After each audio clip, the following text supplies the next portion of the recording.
Political field లోకి దిగాక family relations పనిచేయవని చాలా రాజకీయ కుటుంబాల్లో చూస్తూనే ఉన్నాం. బావమరిది బతుకు కోరుతాడంటారు. రాజకీయాల్లో మాత్రం ఆ సూత్రం వర్తించదని మాజీ మంత్రి Balineni YCP MP YV Subbareddy నిరూపిస్తున్నారు. వైసీపీ అధ్యక్షుడు జగన్ కి స్వయాన బాబాయ్ అయిన వైవికి బాలినేని శ్రీనివాసరెడ్డి బావమరిది అవుతారు. వారిద్దరూ ఇప్పుడు వేర్వేరు పార్టీలో ఉన్నారు. తన బావ రాజకీయ భవిష్యత్తు ప్రశ్నార్థకం చేయడానికి ఆ బావమరిది ప్రయత్నించారంట. దాంతో ఓర్పు నశించిన వైవి తన జోలికి వస్తే నీ బండారం మొత్తం బయట పెడతానని బాలినేనికి వార్నింగ్ ఇచ్చారు. అసలు ఇంతకీ వారి మధ్య అంత గ్యాప్ ఎందుకు వచ్చింది?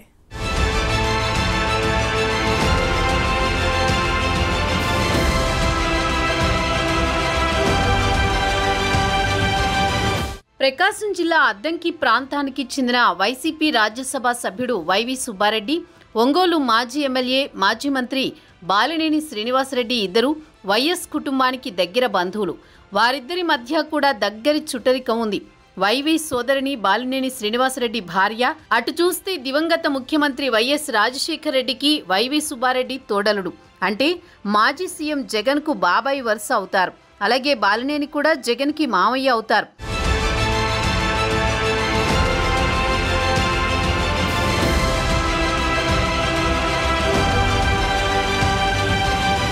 చాలా కాలంగా బావా బామర్దులైన వైవి బాలినేని మధ్య పచ్చగడ్డి వేస్తే భగ్గుమంటోందట. 1999లో కాంగ్రెస్ యువ నాయకుడిగా ఉన్న బాలినేని శ్రీనివాసరెడ్డికి అప్పటి సీఎం వైఎస్ రాజశేఖర రెడ్డి దగ్గర రికమెండ్ చేసి వైవి సుబ్బారెడ్డి మొదటిసారి ఒంగోలు ఎమ్మెల్యే టికెట్ ఇప్పించారట. మొదటి ఛాన్స్లోనే విజయం సాధించిన బాలినేని ఒంగోలులో పాతుకుపోయారు. 1999 నుంచి 2012 బైపోల్స్ వరకు వరుస విజయాలు సాధించి జిల్లా స్థాయి నేతగా ఎదిగారు.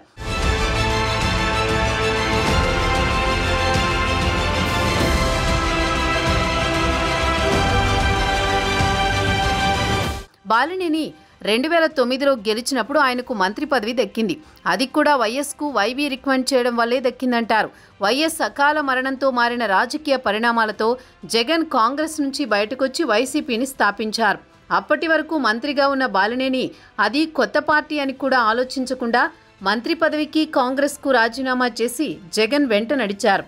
అప్పటికే ఒంగోలు నుంచి 3 సార్లు గెలుపొంది జిల్లాపై పట్టు సాధించిన బాలినేని తనకు రాజకీయాల కన్నా బంధుత్వమే ముఖ్యమని వ్యాఖ్యానించి మరీ వైసీపీలో చేరి 2012 బైపోల్స్లో వైసీపీ ఎమ్మెల్యేగా 4వసారి విజయం సాధించారు.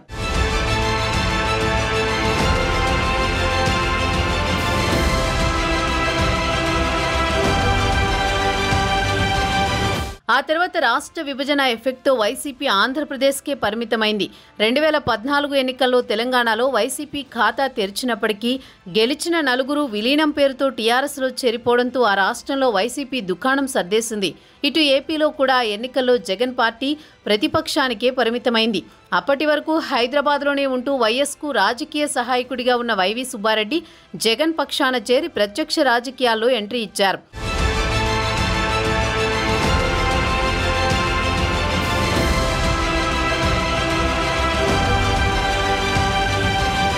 వైవిది కూడా ప్రకాశం జిల్లాని అవడంతో జగన్ 2014లో ఆయనకు ఒంగోలు ఎంపీ టికెట్ ఇచ్చారు. అప్పటి వరకు కాంగ్రెస్ ఒంగోలు ఎమ్మెల్యేగా బాలినేని, ఎంపీగా మాగుంట శ్రీనివాసరెడ్డి లక్కీ కాంబినేషన్గా వెలుగొందారు. వారి కాంబినేషన్ను విడదీసిన జగన్ వైవికి టికెట్ ఇచ్చారు. ఆ ఎన్నికల్లో వైసీపీ పరాజయం పాలైనప్పటికీ వైవి సుబ్బారెడ్డి ఒంగోలు ఎంపీగా గెలిచారు. ఎమ్మెల్యేగా బాలినేని మొదటిసారి ఓడిపోయారు.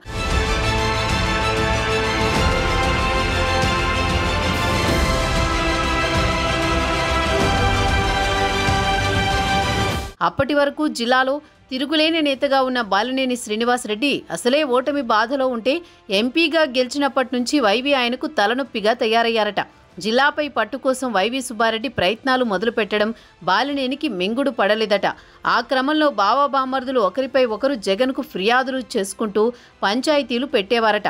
2019 ఎన్నికల్లో వైవి సుబ్బారెడ్డిని జిల్లాకి దూరంగా ఉంచాలి అని బాలినేని శ్రీనివాసరెడ్డి సూచించడంతో జగన్ ఆయనకు టికెట్ ఇవ్వకుండా ఉభయ గోదావరి జిల్లాల పార్టీ ఇన్ఛార్జిగా పంపారట.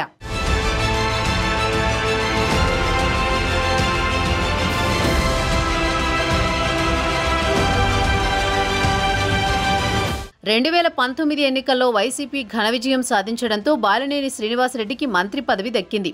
అయితే అది 3 నాళ్ల ముచ్చటగా మారి 3 ఏళ్ల తర్వాత జగన్ ఆయన్ని కేబినెట్ నుంచి తప్పించారు. దానికి కారణం వైవీనే అని బాలినేని సన్నిహితుల దగ్గర అక్కసు వెళ్లగక్కేవారంట. అప్పటి నుంచి బాలినేని శ్రీనివాసరెడ్డి మీడియా ముందుకొచ్చి జగన్ వైవీలపై అసంతృప్తి వ్యక్తం చేస్తూ వచ్చారు. పార్టీ నిర్ణయాలపై అలకపాన్పు ఎక్కడం మొదలుపెట్టారు. దాన్ని ఆసరా చేసుకుని వైవీ తిరిగి జగన్కు కంప్లైంట్స్ చేశారంటారు.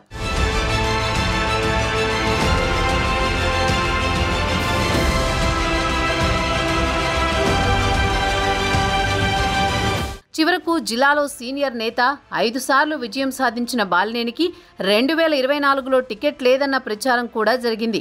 జిల్లా రాజకీయాల్లో బాలినేనికి పట్టు లేకుండా చేసేందుకు వైవీ సుబ్బారెడ్డి పావులు కదపడంతో అప్పటి వరకు జిల్లా వైసీపీకి పెద్ద దిక్కుగా ఉన్న బాలినేని ప్రమేయం లేకుండానే జగన్ ఎమ్మెల్యే అభ్యర్థులను ప్రకటించారు. జిల్లాకు సంబంధం లేని చెవిరెడ్డి వంటి వారిని తీసుకొచ్చి టికెట్లు ఇచ్చారు. అలా వైసీపీలో బావా బామ్మర్దుల పంచాయతీ నడుస్తుండగానే వైసీపీ ఘోర పరాజయం పాలైంది.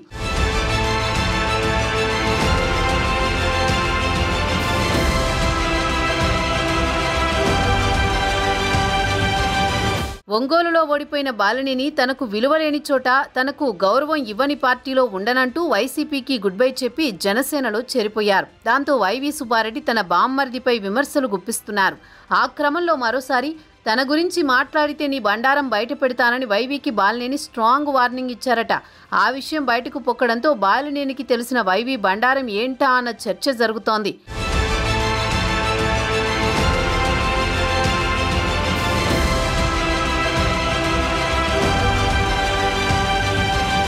టీటీడీ చైర్మన్గా పనిచేసిన వైవీ సుబ్బారెడ్డి లడ్డూ వివాదంలో తీవ్ర విమర్శలు ఎదుర్కొంటున్నారు. విజిలెన్స్ అధికారులు ఆయనకు విచారణకు హాజరవ్వాలని నోటీసులు ఇచ్చారు. దానిపై సుప్రీంకోర్టుని ఆశ్రయించిన వైవీ తనను విజిలెన్స్ ఎంక్వైరీ జరగకుండా చూడాలని కోరారు. దాంతో వైవీపై అందరిలో అనుమానాలు వ్యక్తమవుతున్నాయి. ఆ క్రమంలో వైవీ కొండపై చేసిన అక్రమాలకు సంబంధించి లోగుట్టు బాలినేనికి తెలిసి ఉంటుందన్న అభిప్రాయం వ్యక్తమవుతోంది. మరి బాలినేనికి తన బావ గురించి తెలిసిన గుట్టేంటో దాన్ని ఎప్పుడు బయట పెడతారో చూడాలి.